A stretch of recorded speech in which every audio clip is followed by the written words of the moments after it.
उत्तर प्रदेश के औरैया जनपद में समाजवादी पार्टी के जिला अध्यक्ष सर्वेश बाबू गौतम ने एक गेस्ट हाउस में प्रेस वार्ता कर प्रशासन और सत्तापक्ष के खिलाफ नाराजगी जताई। उन्होंने 22 अप्रैल 2026 को हुई उस घटना पर कड़ी आपत्ति दर्ज कराई जिसमें राहुल गांधी और अखिलेश यादव का पुतला फूंका गया था। सर्वेश बाबू गौतम ने आरोप लगाया कि भारतीय जनता पार्टी की महिला एवं युवा इकाई द्वारा निकाली गई रैली के दौरान ये घटना हुई।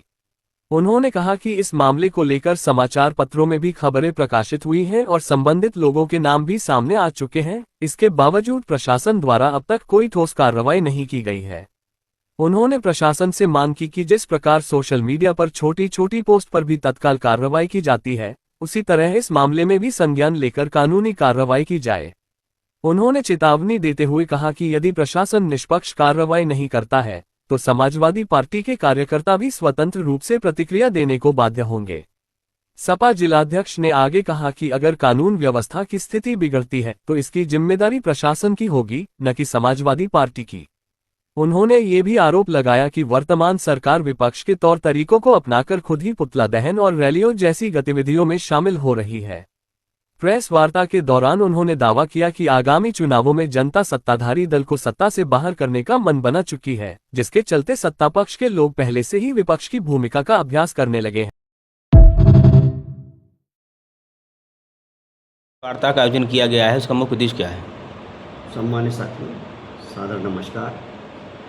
आप लोग अवगत हैं कि 22 अप्रैल 2026 को भाजपा की महिला विंग और युवा विंग के द्वारा एक पैदल यात्रा निकाली गई और उसी पैदल यात्रा के दौरान उन्होंने लोकसभा में नेता प्रतिपक्ष माननीय राहुल गांधी जी, समाजवादी पार्टी के राष्ट्रीय अध्यक्ष माननीय अखिलेश यादव जी का पुतला फूंका गया।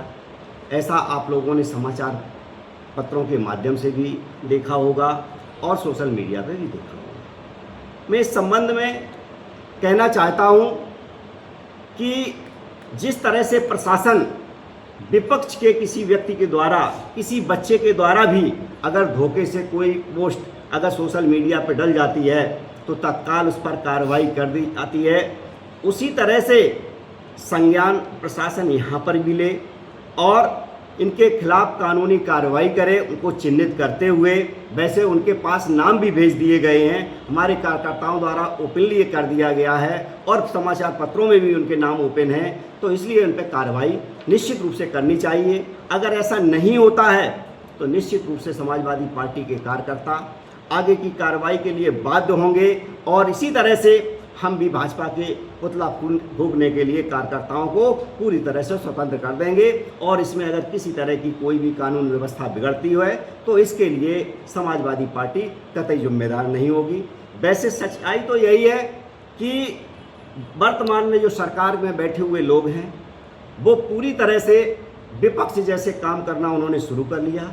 उन्हें ऐसा आहट होने लगा है कि जैसे आगामी जो भी चुनाव होंगे उनमें ये सत्ता से दूर होने वाले हैं, क्योंकि जो काम होते हैं विपक्ष के, पुतला फूंकना, यात्रा निकालना, विरोध प्रदर्शन करना, ये हमेशा विपक्ष के लोगों का काम होता है। लेकिन अगर सत्ता पक्ष के लोग इस तरह के काम कर रहे हैं तो इससे साफ स्पष्ट हो रहा है कि आगे आने वाले चुनाव में निश्चित रूप से जनता इनको निश्चित रूप से सत्ता से दूर करने वाली है और ये विपक्ष में रहने की प्रैक्टिस करना इन्होंने शुरू कर दिया है।